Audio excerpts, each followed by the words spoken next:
One thing to keep in mind about the skyscraper technique, the idea wasn't you look at the SERPs, you create something better, and you'll rank higher, because that's just not the case. The original goal was to get links. I mean, I hope this isn't the whole guide. Someone's creating 50 tips, someone's creating 100, then 150, and 200, and 2,000. Like, what's the point of all this? There's a certain element of common sense. If someone's searching for like Google Trends alternatives, they probably want a list. This is actually a good intro. But it's good as of like 2007. You can find people on Upwork relatively easy who can do this. Hold up. The templates that you're using is really something that can guide Upwork writers to like really nail it? Oh, for sure. I would say of the like 350 posts, 325 are written by Upwork freelancers. Hey, what's up? You're tuned into The Cutting Room, the show where we talk to industry-leading marketing professionals about their content marketing philosophy, process, and pregame before they edit an article live. I'm your host, Tommy Walker, and thank you so much for tuning in. My guest today is the one and only Brian Dean of Backlinko. He is responsible for many of the terms that we use in this space, like the Skyscraper Technique. Really doesn't need any introduction. He is also the founder of Exploding Topics, which is a fantastic tool if you are trying to keep on top of all of the different things that are happening and find these keyword opportunities. And it's a super cool tool. I love it so much. I don't really need to give too much of an introduction. Everybody knows Brian Dean. So let's just bring him onto the show. Brian, welcome to the show. Hey, good to be here, Tommy. Awesome. I'm excited. I'm very excited about this. It's been a while since we've seen each other, so like it's gonna be fun. So like I said, I don't like to do a lot of preamble. Let me just jump straight into it. Brian, tell me about your content marketing philosophy and how has it evolved over time? Well, my previous content marketing philosophy was quality over quantity at all costs. And it was to the point where quantity didn't matter. It was like, if you put out great stuff, people will follow you. The wait but why model, sort of.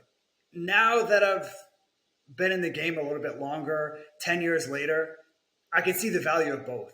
And the real magic is when you're able to do both at scale. If you can get quality at 90% of what you could do with taking quantity out of the equation, just whenever it's great, you put it out there, cut that down, but you're able to scale it 10x.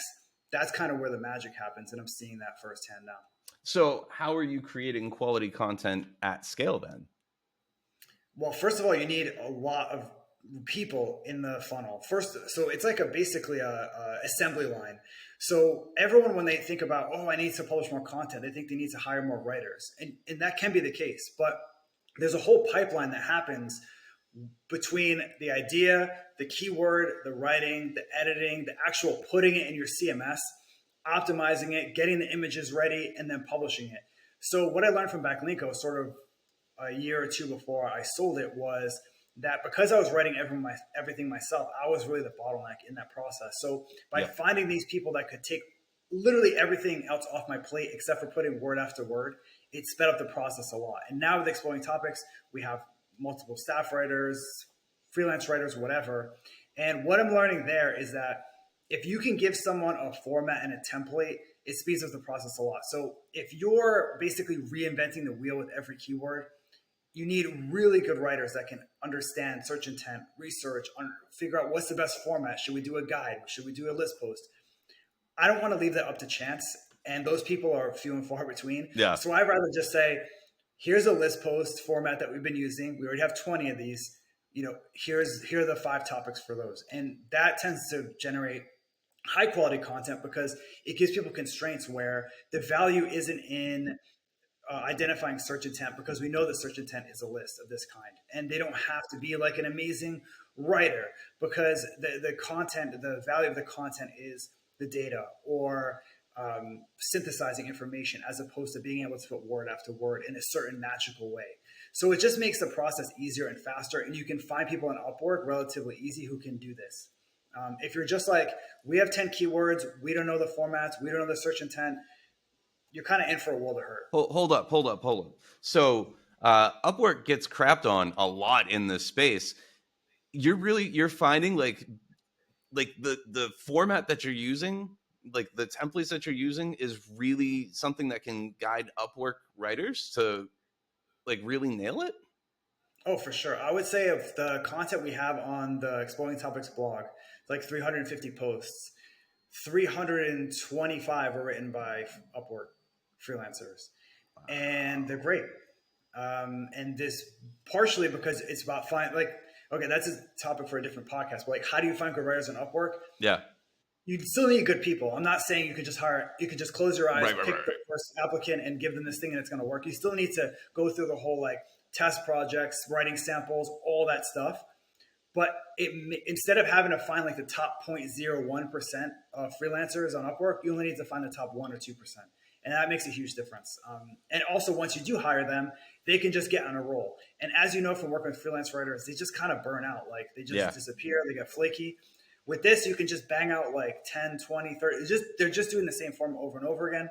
And some of which I've worked with for years. Others have sort of come and gone. But in the meantime, I'm continually getting content in. That's the quantity piece that I spoke about earlier. And the key is really just having these like templates you can give people. And then Upwork is just an amazing untapped resource for freelance writing, in my opinion. Because I was like you, I was always like freelance writers and Upwork, they're so bad. And they generally are, but I've been able to find like through some almost like prompt engineering that you do ChatGPT, but like an Upwork version, find good people on there. And it's some trial and error, but honestly, it's an amazing resource for finding. I wouldn't say world-class writers, but pretty close. Yeah, that's amazing. So if I'm going to reflect that back just a little bit, so we're talking about having first of all, we're talking about process. A lot of your philosophy has started to move around the process of creating content versus like really trying to dig in really hard. And then the other part of that is creating a lot of communication up front to really talk about what it is that you want through templatization, and really probably a lot of conversation as well. Does that sound about right? You don't need as much conversation. You're 100% right. The process is the thing I was missing out on for years, because when I was really like in the trenches with Backlinko, I saw creating content as like one giant step. You find a topic, you write it, you edit it. That's all one thing. And I realized, no, it's not. You can break it down.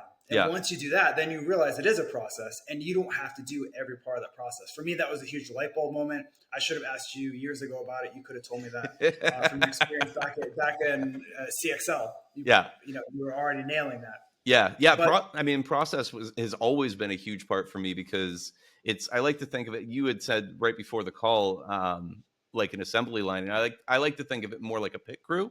Like a Formula One pit crew where everybody's kind of putting their own stuff together at the right times. But I that's, I 100% agree with that. Now, I would be remiss to not ask about Skyscraper, right? We've heard on the show before, some people have said it's fantastic. Some people are saying, it's maybe not the right way to go anymore. Like, where are you landing on that now? Because it's an older concept at this point, and things have changed since it first came out.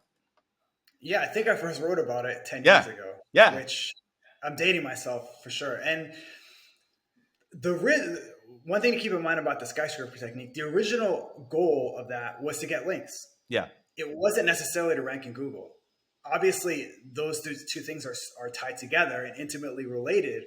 But the idea wasn't you look at the SERPs, you create something better, and you'll rank higher, because that's just not the case. If you have no links, you can create the best thing ever. You create the secret of life. It's not going to rank. So the idea was really to get links. And I think for that, it still works relatively well, because people are always going to be attracted to the best. There's always some wow factor with something that's really comprehensive, really over the top, amazing, that they're more likely to link to and share. And there's psychological reasons for that don't go away after 10 years.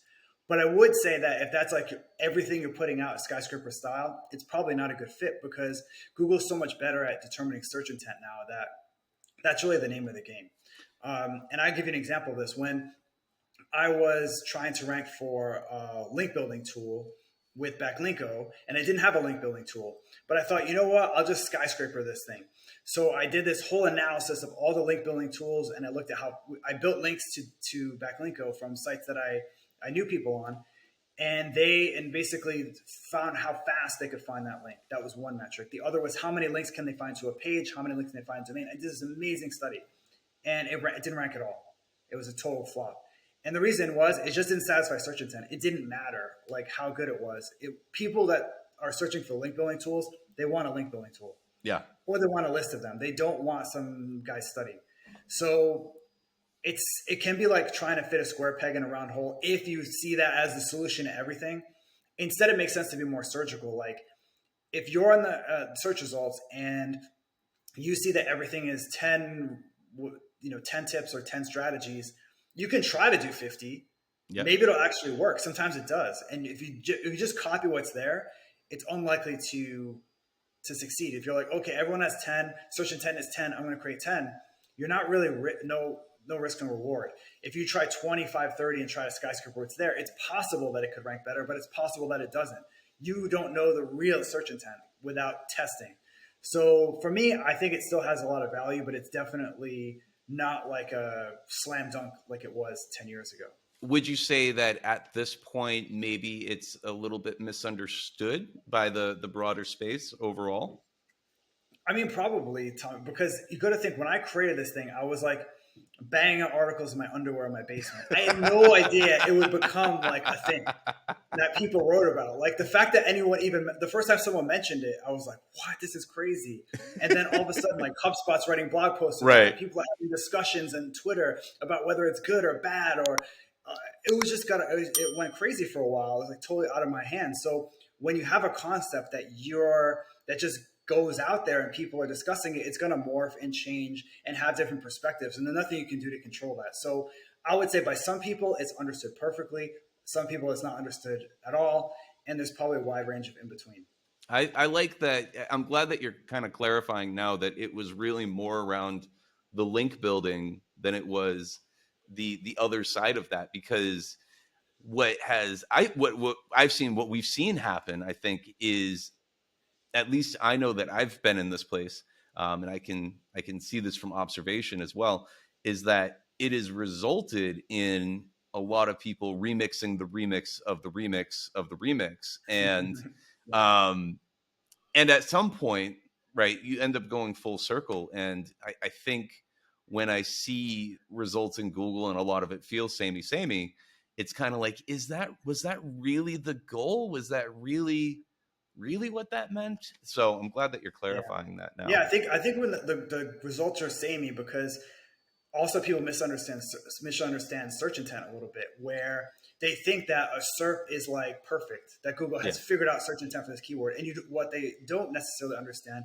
is that Google's always trying to improve the search results. And if something comes along that does better based on whatever metrics they want to use, dwell time, pogo sticking, whatever, that's going to rank. But if everyone's just copying, you don't have that chance to rank. So there's a little bit of putting your neck out there to succeed with search intent. If you're like, everything's a guide, I'm going to create a list post because I think that this person, someone searching wants a list post, it could totally fall flat, or it could rank number one. So there's always a risk of when you have to do something different to usually stand out. And that's kind of at the base of the skyscraper technique. Is even back then, people were sort of just copying copies of a copy. And this was like, instead of doing that, why don't you just do something way better? But you're right, Tom, it can get ridiculous. Like someone's creating 50 tips, someone's creates 100, then 150, then 200, then 2,000. Like, what's the point of all this? Right. And I think at the point, like I said, if you go back to the original post, which I've been very reluctant to edit over the years because I just wanted to keep it sort of as almost like a record. And it's basically all about links. Like I really don't talk about traffic that much. It's all about links to that page and links to the site over time. So that's really the goal. It can be used for other stuff, but the real goal is to get links. So where is your head? Like that is a 10-year-old idea, right? How has that evolved over time? Because that's a lot of what, like, it's not all you're known for, but it's a lot of what you're known for. Where is your thinking? Like if you could say something to people right now around where your head is at the moment and how it's evolved since then, like what would that be? And then part two to that question, addendum, I suppose, is how are we finding intent? Right? Are these two things might be interrelated? So And if Yeah. not, then let's go separate questions. So I would say with the Skyscraper Technique, it's a technique. It's not a content marketing strategy. It's not a all like one size fits all thing. It's in certain use cases, use this technique. In other use cases, use another technique. And even if you look at Backlinko, a lot of the posts that I wrote weren't Skyscraper posts. Right. They were like just better than what was out there, but not in any like huge revolutionary way. So yeah, I would say it's a technique, and therefore it's used in certain situations. That's kind of all I have to say about that because it's sort of in the name. Sorry, what was your second question? It was around finding intent. Oh yeah, I mean the SERPs are obviously the best way to find intent. Like you look at the SERPs, but it can't be like you can't treat it like an oracle that it's just you ask it a question and it gives you exactly what you want. Because at the time, Google's like, these are the top 10 results. But if you just follow like one SERP over the course of years, you'll find that it changes. The number one result is gone. The number 12 result is number one. And a lot of it has nothing to do with like the relative domain authority of those sites. It's just Google figuring stuff out better, or even search intent changing over time for the same keyword. Like someone searching for SEO back in the day is like, what is that? And now when they're searching for it, they might be like, I want to see the latest stuff on it. So there's like Google News results or things like that. So it's my whole take is that it's all about the searcher. Like it's easy to look at the use tools like SEMrush and look at a tool and say, oh, this gets like 2,400 searches a month. Like those are people. That's someone with a problem in their actual life. Like they get up, they have breakfast, they go to their computer, they're like typing stuff in, or they're on their phone and they're typing stuff in. They're people at the end of the day typing this stuff in. So you got to get in their head and say, why are they searching for this and what do they actually want? And a lot of times the SERPs will tell you, don't get me wrong. I'm not saying it's just like, oh, the SERPs are fine, they're kind of helpful. Like it's the best source. But you also have to go inside the mind of the searcher and say, what else do they want? What's lacking in the SERPs? Or maybe even everyone's just copying each other. So maybe this is like this best that Google can do. But if you're like, you know what, why are all these posts list posts? Why isn't there a nice guide to this that someone can just get all the information they need in one place that has nothing to do with lists, and lists are maybe too advanced for this person, and just create a guide? Like I said, the risk is that it totally falls flat because maybe Google does have that search intent figured out. Maybe everyone does want a list, but there's no way to know without getting in the head of the searcher or putting stuff out there and seeing how it performs. Now, how much conversation are you having with people specifically? And I want to say, like, guides, your like video guides in particular have been incredibly helpful for me. How much are you actually having conversation with people? What's the ratio, I suppose, of real conversation to SERP analysis? I would say it's probably 75% SERP analysis, just because it's easier to do than to get someone on the phone. But generally, and there's also an element of common sense.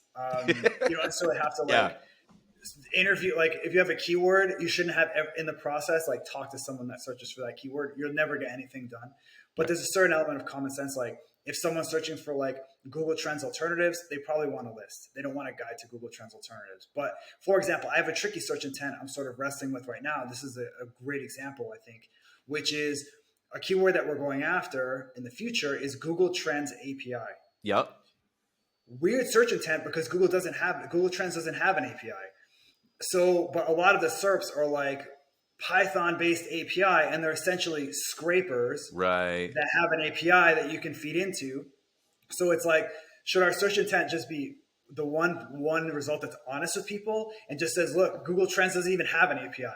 Also, we do, by the way. But is that, Exploding Topics does? Is that, or do we just copy the others and do the old bait and switch like they're doing?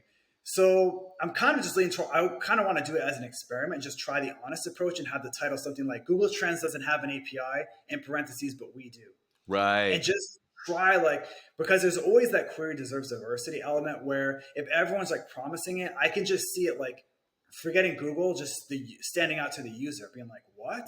Like it doesn't. And then clicking on it, being curious, or here's why they don't, or something like that. Because they don't. It's a very weird set of search results because they don't have an API, but all the results are like, except none are from Google, but they're all like access to Google Trends API from us. So yeah, that's one where you have to I've been actually thinking for days on it. So it takes in like researching different permutations of the keyword and whatnot. So sometimes we come across that one that's like a black belt search intent, but for the most part, they're pretty straightforward. Like someone wants information quickly, usually, and accurately on a topic, and or a solution to their problem.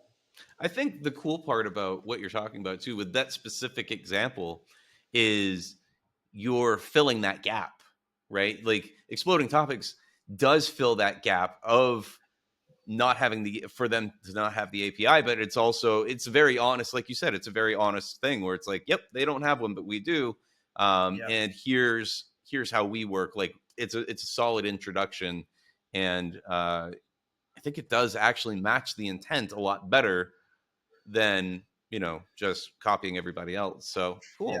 I think so too. I think it's worth a try anyway. Yeah. And that's kind of and like when in doubt, I don't want to just be like access to Google Trends API and then do the whole like I just don't feel right about that saying like, oh, actually they don't have one like everyone else is doing. Right. Okay, so let's move into the next portion of the show, which is tell me about your process for creating content. And we're going to talk from ideation to publication. Yeah, so right now I'm serving as an editor in chief role. Yeah. I'm not writing anything anymore. So for me, I've seen both sides. Like I was writing 2,000 words a day for like 5 years, and now I'm not writing anything except email. So my current process is basically finding. I work with some freelancers to help me find topics. That's the number one thing because or in keywords, I put them in the same category. Yep. That's really the foundation. And as long as you have that pipeline, you're probably never going to run out unless you have an amazing writing and editing and publishing process. That part's always going to take longer because it's a lot harder to write something than to come up with the idea. It's easy to say Google Trends API. Okay, found it. I wrote it down. It's done.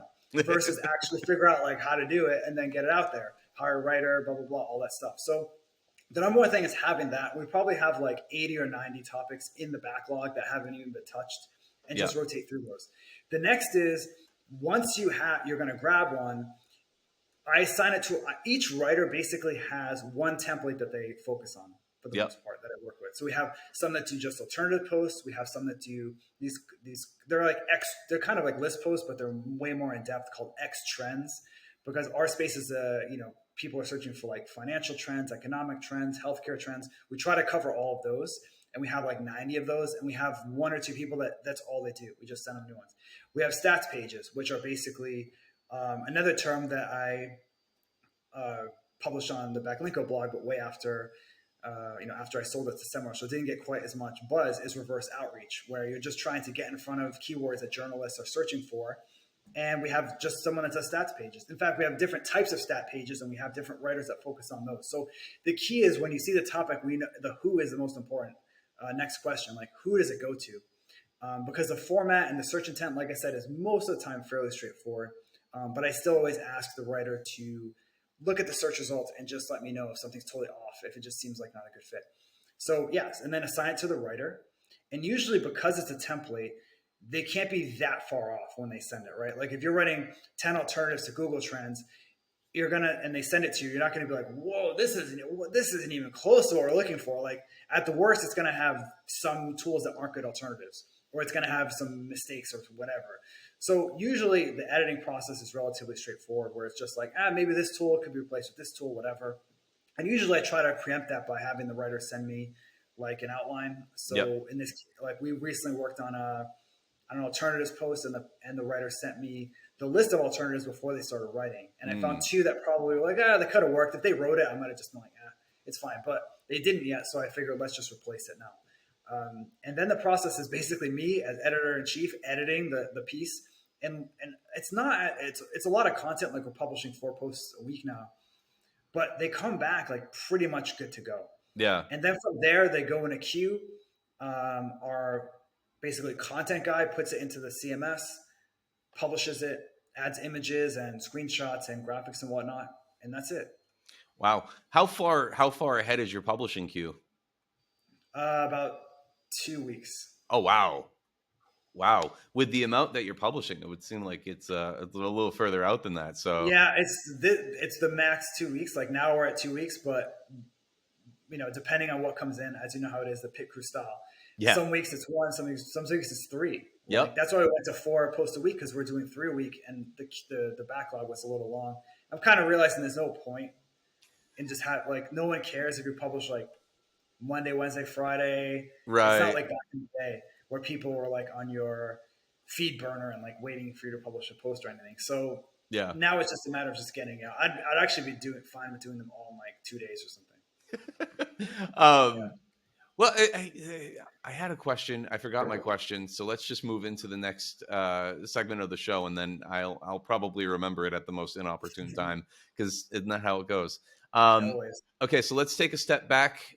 We've gone to ideation to publication. You've got a solid process for that. What's your pregame before you sit down to edit? Right. This is one of my favorite questions, because we get all sorts of answers. Like, for me, I hate editing. I mean, I love editing, but I'm like, I do my best to not do it. Yeah. So I'm like sitting down and standing up and walking around. Some people say they like to listen to music. Like, how are you getting into the right mindset to edit? Well, I like to be busy. I'm like you. I will put it off if possible. Like if someone sends me something, because it's not urgent, right? Right. It's not like, oh, this needs to go. It's not going to be published for another week anyway, so you can take a day if you want it. So for me, I always put it on first thing when someone sends me something. I just use Notion cards for all this stuff, like in Yep. terms of tracking, and just have like each idea is a card, each topic or keyword is a card. It moves over, it gets assigned to someone, moves over to edited, moves over like. So when those are in like the editing, which is me basically, I feel Yep. guilty having that. So it forces me every time I see it to be like, I need to get off my butt and actually edit these. So I don't have a huge like. I'm like you. I don't really like doing it that much. So for me, I just put it off as long as I can, and then once I'm like, I have to do this, I'll do it. It's definitely not like top of my favorite things to do list, but it's so important. It's so important, and especially because that's like kind of my job is Right. editor in chief, exploring topics. Like I better do it. But thankfully, the good thing is like I've found is if you work with really good people, you don't have those like annoying editing things you have to tell a person like 100 times to do something. If I Right. get into that situation, like I'm too old for that, I'm just like, I'll find somebody else. I can't be bothered with that. So Yeah. usually the stuff I'm getting is pretty good, and doesn't require a whole ton of editing. That's good. That's good, because yeah, the developmental edits can be the one that's the most brain power consuming, and it sounds like you're taking a lot of that off the table with the templatization earlier on in the Yeah. process, which is Yeah. The great. tricky part about the templates is that there's tons of keywords like this Google Trends API that it goes to the back burner because it's so much easier to produce something that's just part of a template.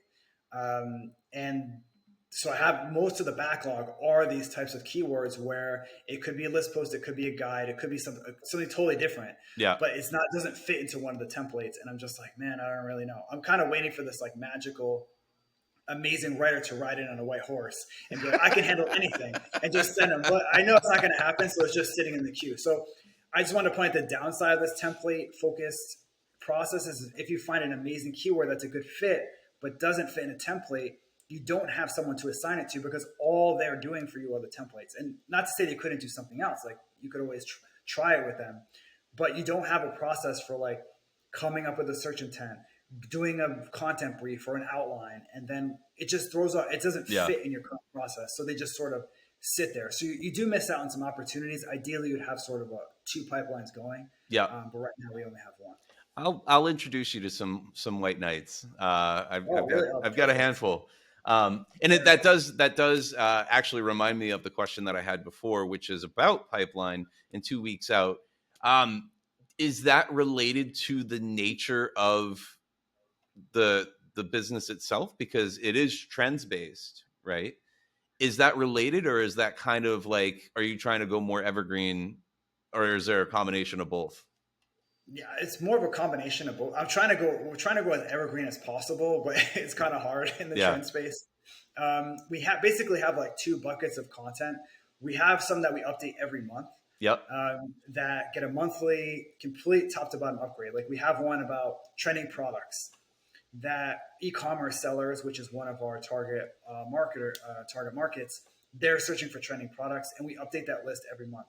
Wow. Part of it's just for part of it's also for the not necessarily freshness, but we can put like February 2023 in the title tag, which really helps stand out because people are Right. like, trending product, Shopify is number one, and the others are like, oh wow, February, that's now, so they click on it. Most are quarterly reviewed, and we quarterly review them. So it's not so much like it's trends, but I try to make it as evergreen as possible because I know firsthand from Backlinko how much of a nightmare it is to keep a blog library up to date. Right. And so when we try to go for like longer term trends, so like economic trends would be things like inflation, Right. as opposed to inflation that like a report that just came out or something. It would be like just in general, like inflation has increased by this much over the last couple months or couple of years or whatever. That way it's not this like monster you have to feed where you have 400, 500 posts that are constantly being out of date. Then you're spending more time working on those than publishing something new. From a team structure perspective, do you have like one or two people dedicated to doing trends pieces, Yes. or what's that look like? Yes. We have an update czar that is on the update that just updates our stuff and does a fantastic job at reviewing everything. And that we don't necessarily update everything every quarter. It just gets reviewed every quarter. Yeah. So he looks at it and basically says, it's good. So next quarter we'll probably update it. But some are like, this thing is totally different. Like we had a bunch of crypto stuff and that was like, talk about a nightmare to keep up to date. So like that required more regular updates. Now that the market's dead, we had to not just update it, but rewrite it from scratch. Like we have a cryptocurrency trends piece that the update czar was updating all the time. And he just told me like, this stuff doesn't even make sense anymore. Like he's doing his best, but like it's talking about how amazing crypto is blowing up, and it's not blowing up. So you can change the numbers, you can change some sources, but like the factual case is not blowing up. So assign that back to the original, to a writer, and they wrote it from scratch and just kind of took into the current reality of the situation. But a good example of evergreen versus like trendy stuff is we talked about FTX. But instead of just saying like the FTX scandal, blah, blah, blah, it was in the greater, so the bigger trend was like trust in crypto institutions is down. So FTX is just one example. That way it's more evergreen because if something else blows up next month, it still fits within that trend. Yeah. So it's definitely tricky, like I'm not going to lie, but it's not that different than Backlinko because that was all SEO stuff, which, okay, it doesn't change that much, but it does change quite a bit. So I'm used to not being able to just publish a piece about like the War of 1812 and it's just good forever. I know that it just takes time. Like you just got to update this stuff all the time. And update czar is a big part of it. Like you need someone who's like, they wake up and they look at your stuff and they know what needs to replace and what doesn't. It's a skill. It honestly is. So that's someone we have dedicated to that. Not full-time, but part-time. Yeah. When I was doing the stuff at Shopify, I talk about Shopify quite a bit, but I've also done this when I was at QuickBooks too, is from the team structure perspective. I like to think about it as fast writers and slow writers. And I've always found like, and slow writers is not really a great term for that, but it's like people who do the more deeply researched pieces that are going to be a lot more evergreen. And then your fast writers are the people who I like to hire journalists for this because they're used to just, bringing it out. I think that's important, especially if you're trying to have that balance of both. So I think that's cool. Let's see. So we are at the half-hour mark here. I want to do a pre-roll right now for Content Harmony. If you are in the mood for creating better briefs, Content Harmony is a fantastic tool for this. Highly recommend it. And you will see you get 2 months of free credits if you go through the Content Studio link. So let's check that out. While we wait for the edit, I wanted to introduce you to one of my new favorite tools. It's called Content Harmony, and here's why it's my new favorite. First, I hate writing content briefs just because of how much time it takes. If you want to get the information you need, you have to bounce between so many different tools. You've got the keyword data from one tool. You need to use Google to see who you're going up against. You need to know what their domain authority is. You have to figure out the average word count. What's the keyword density? What are the search trends? And so much more. And let's be honest, we don't do it all because it takes too long. Now that's where Content Harmony comes in. First, all you have to do is upload your key phrases, and its AI-assisted tool will show you at a glance the search intent of each key phrase, the average word count across all the top-ranking results, how optimized the average piece is, the average links to each piece, and the average domain authority across all the competitors.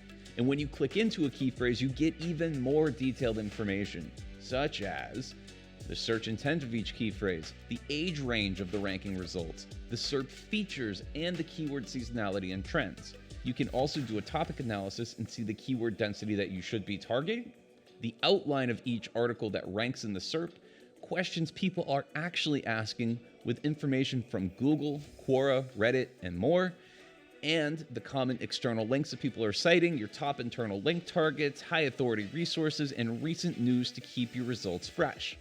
Also, you can get way more detailed information on each of your SERP competitors. You can see what images are ranking and what videos are also going out there. And here's the cool part. All you have to do is click any of these elements and it will automatically populate a brief, which you can then share with anyone. And finally, once you get the first draft back, you can run it through their content grader and see just how well optimized the article is. Seriously, I just started using it and it's saving me at least 2 hours a brief and has consolidated 4 of my most commonly used tools. Now, if you want to try it out for yourself, you can run 10 reports for $10. Also, you can help support the channel and get 2 months of free bonus credits when you purchase the full plan through my link. All right, now let's jump back into the edit. Welcome back to the show. Thank you so much for checking this out.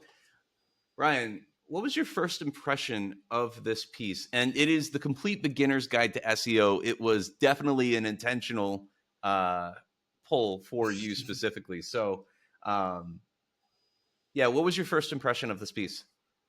I had mixed feelings about it. Like I told you before we started recording, Tommy, I purposely didn't look at like who wrote this, where it's published, if it's published. I didn't want any bias entering the equation. I just wanted to judge the content as it was.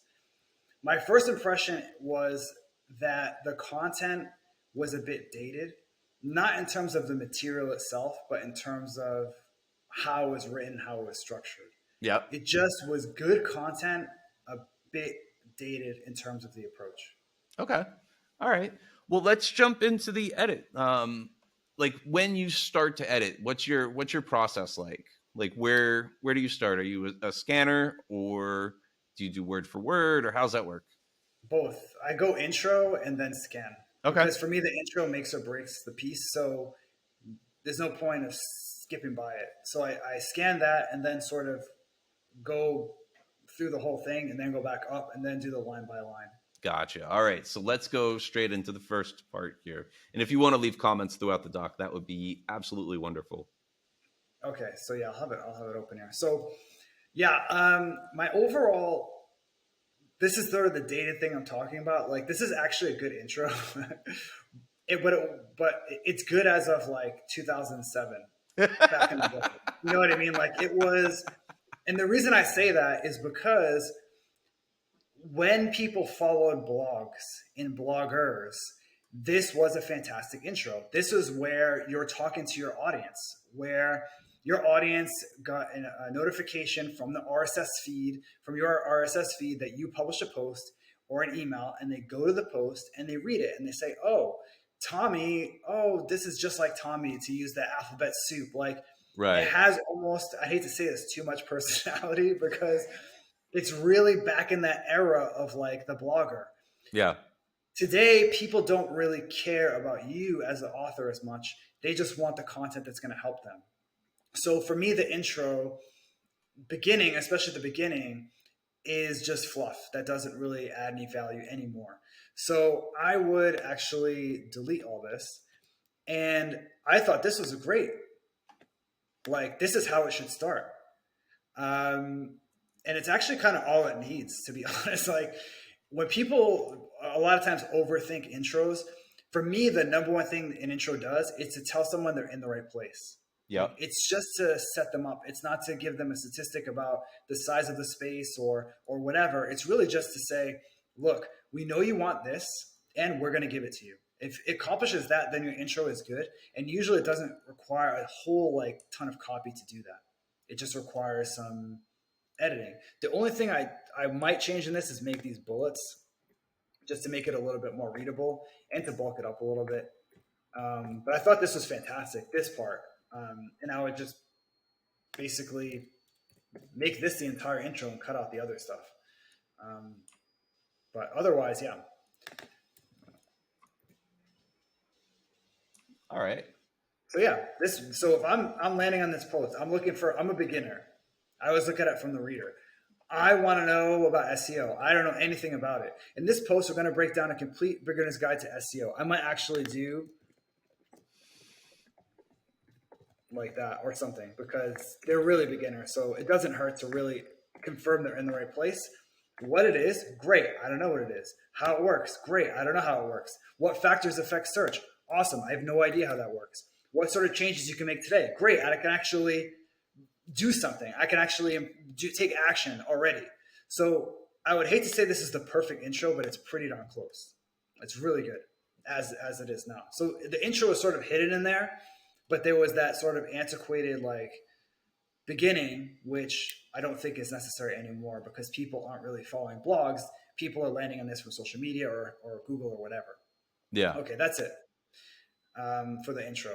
Do you have anything to say, or should I just keep going? I think that's a very salient point. Now, like I know when this was actually published, so I think that what you're saying makes a lot of sense. And this is one of those ones where, because it was published in 2014, so it's like right in that zone of blogs being brands as well.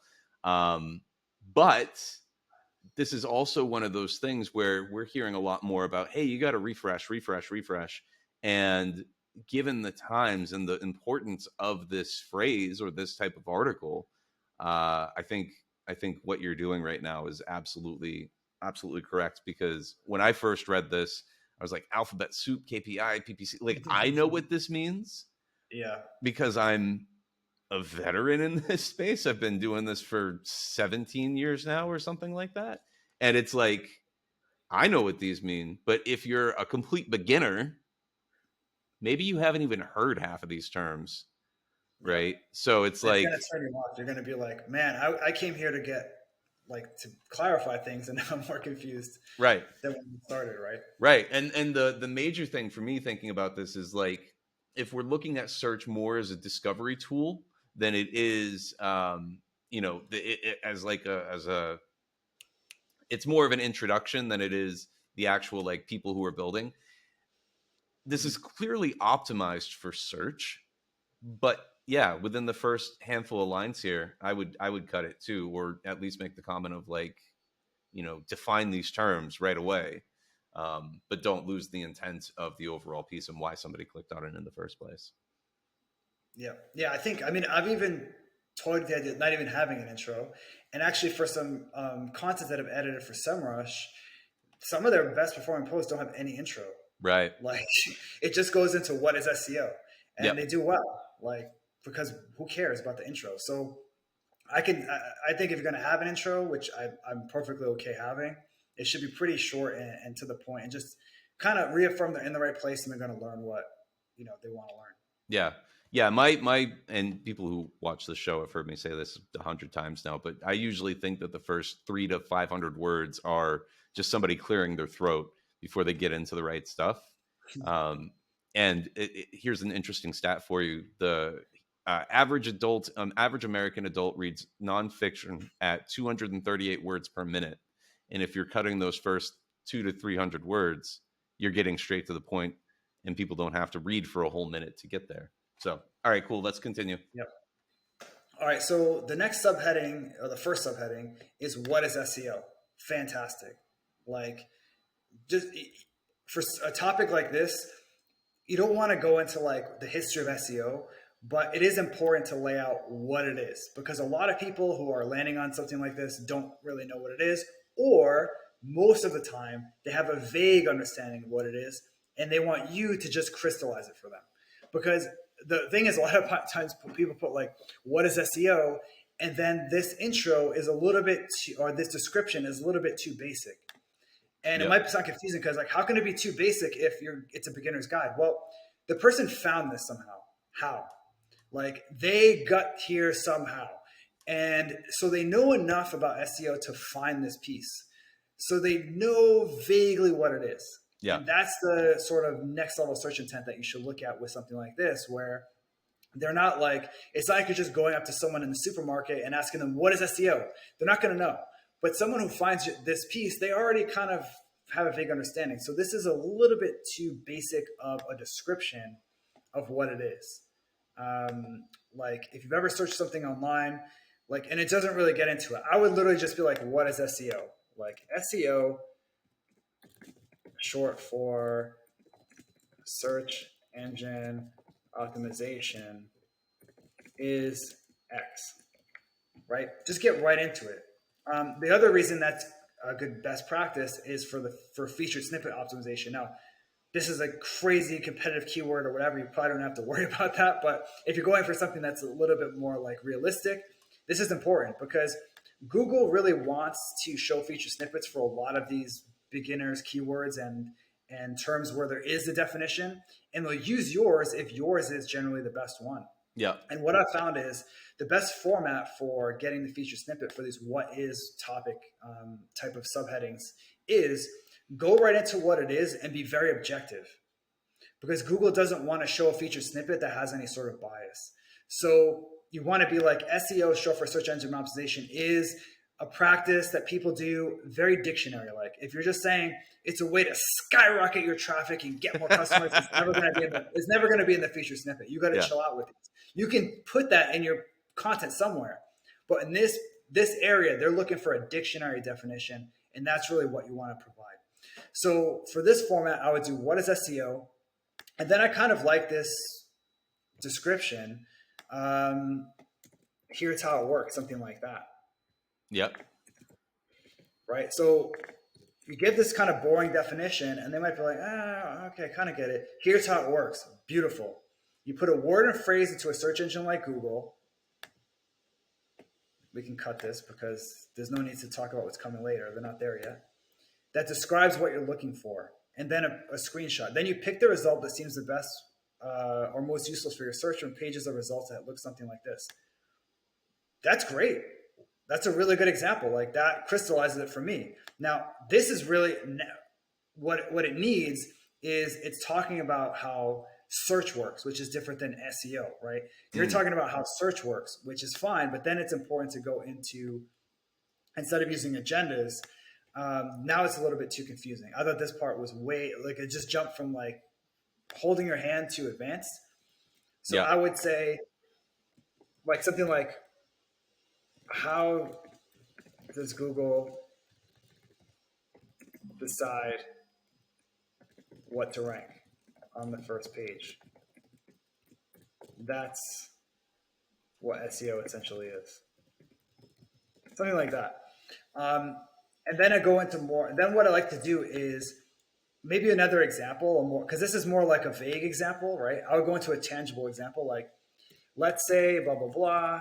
You want this, like one of these sort of examples that she has here in the bullet, or he or she has in the bullets, and then go into, let's look at an example, at a real life example. People always like real life examples instead of hypotheticals.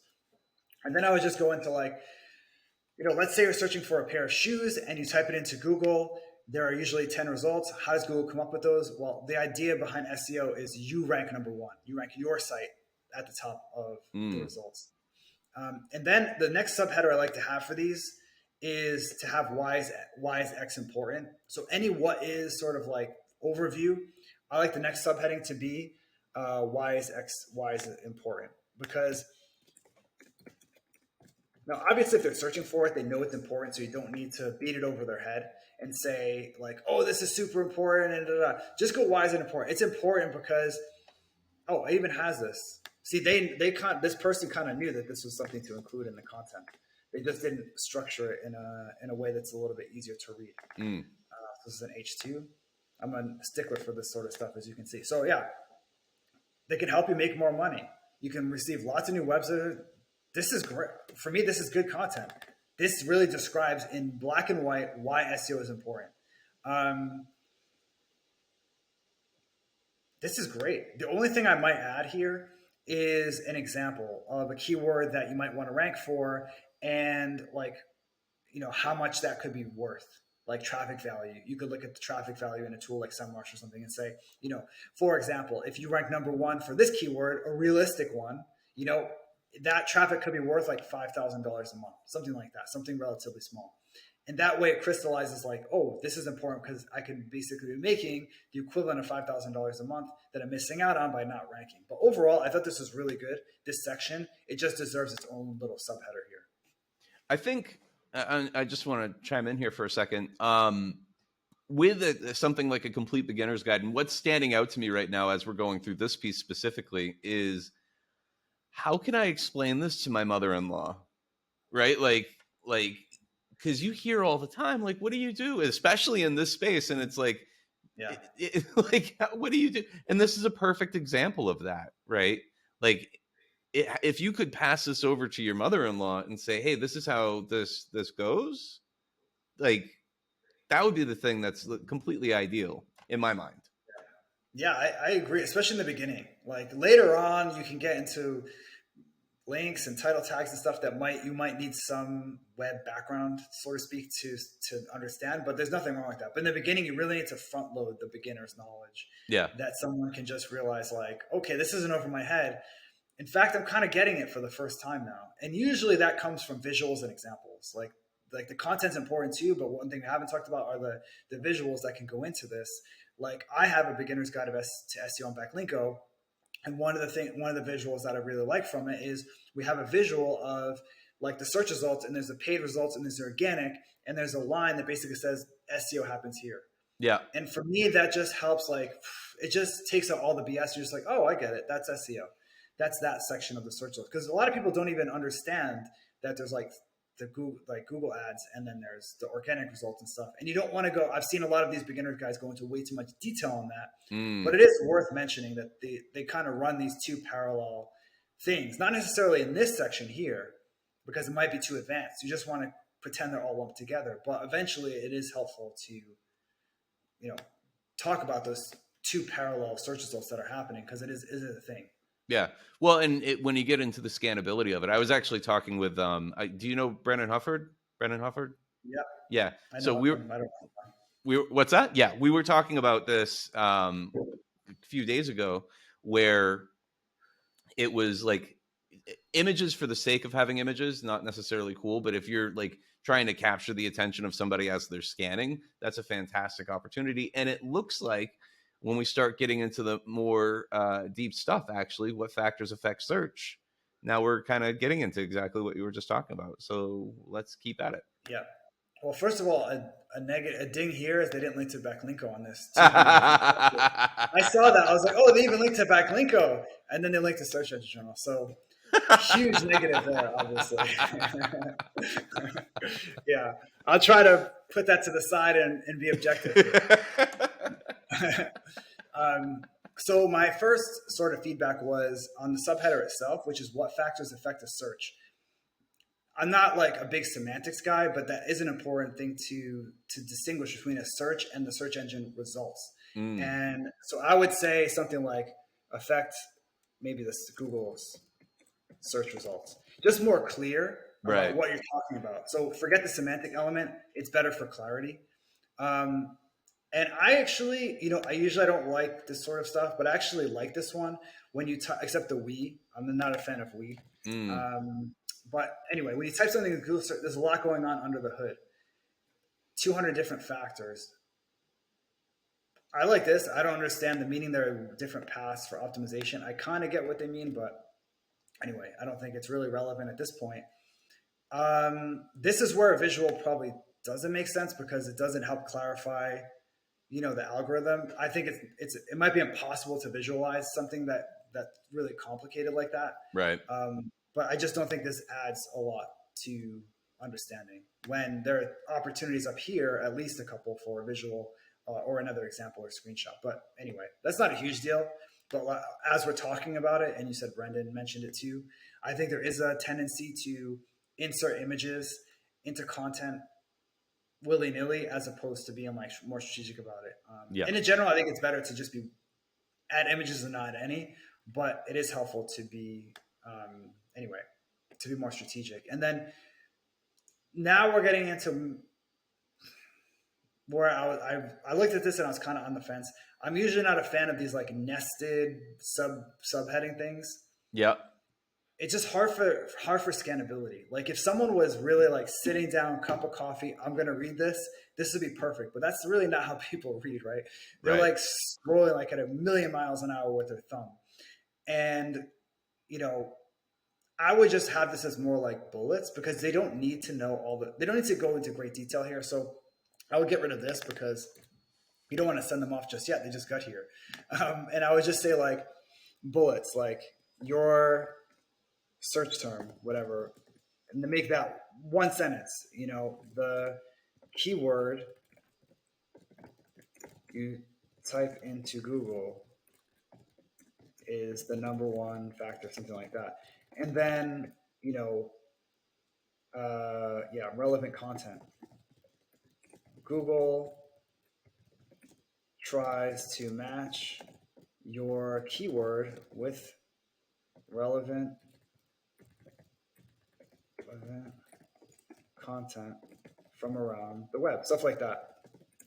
And then maybe put like, you know, website authority or trust, not links, just simple like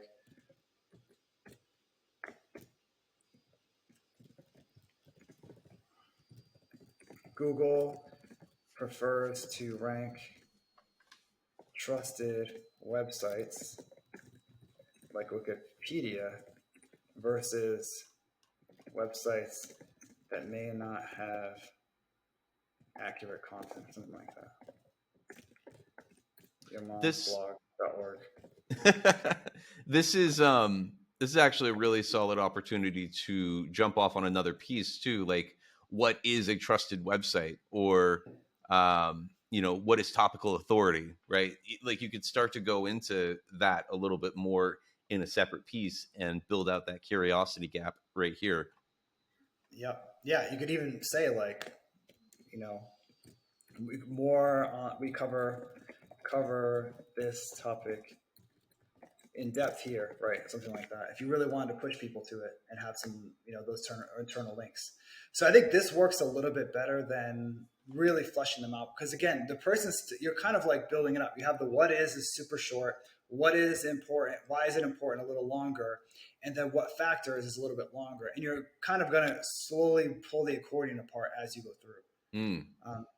And this is a little too advanced. Like people just want the highlight reel at this point. Location, yes, it's true, but then if I was a beginner reading this, I'd be super overwhelmed with all this stuff. Your friends, obviously, super out of date now. How it got shared, your device, like it's not wrong. And at this point, it doesn't matter what an SEO does, because your person reading this is not an SEO and has no interest in being an SEO. They just want to know what it is and how to get high ranking. So here I would sort of maybe even switch. I might add one more section if I was going to edit this myself. I would have this what factors with a little bit of, you know, 4 or 5 bullets on the big ones, just the major ones to cover them. Maybe an example. You actually show a SERP and you say, see how all the results are really closely relevant to what you search for. And then, you know, see how most of the sites are from these really trusted sites that you know. And I'll use an example where a lot of like household names are ranking on the first page.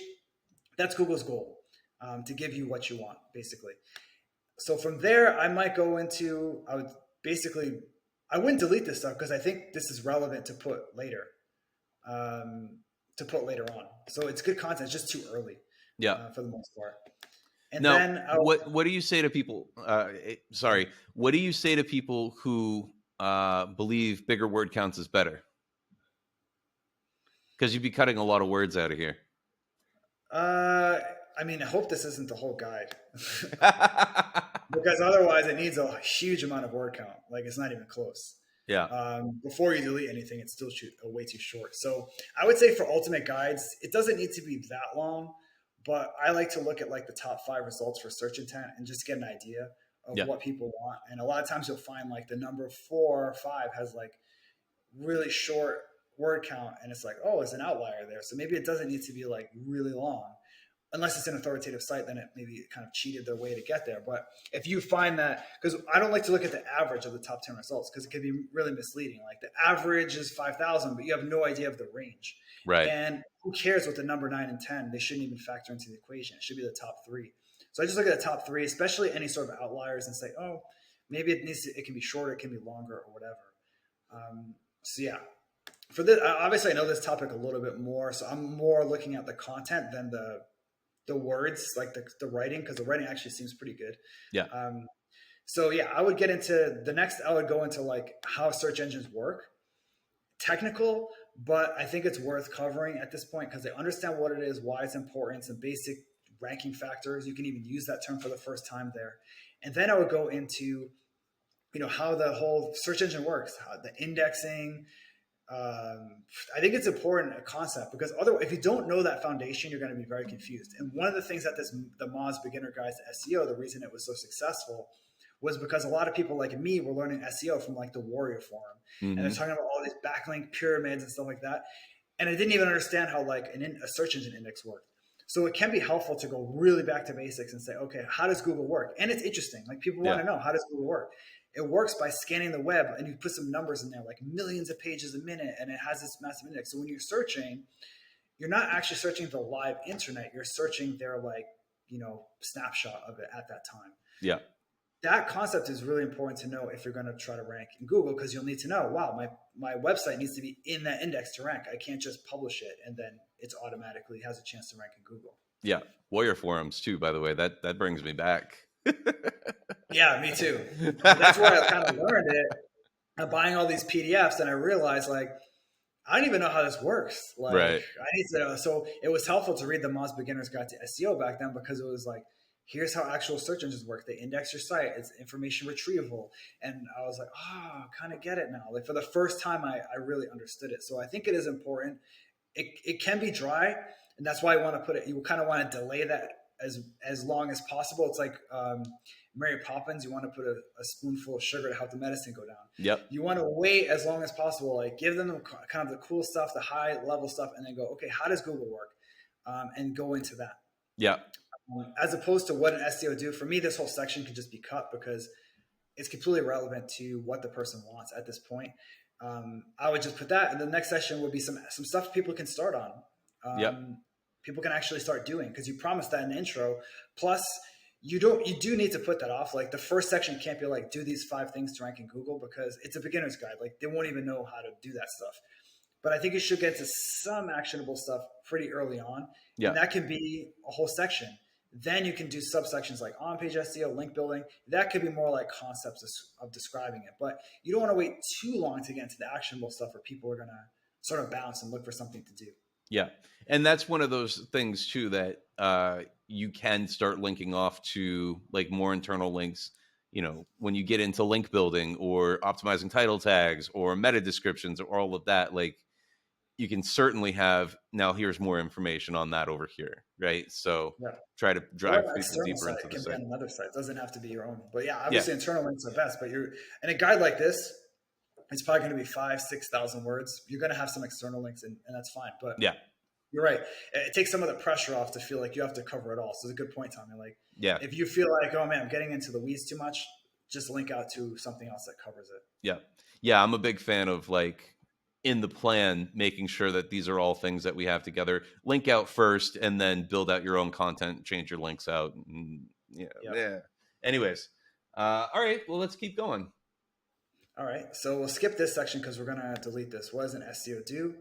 And I kind of, it's a unique approach because instead of just talking about like on-page SEO and link building, it talks about the person does this. Yeah. So I think actually you wouldn't have to throw out the baby with the bathwater. This wouldn't just be, Control A, delete situation.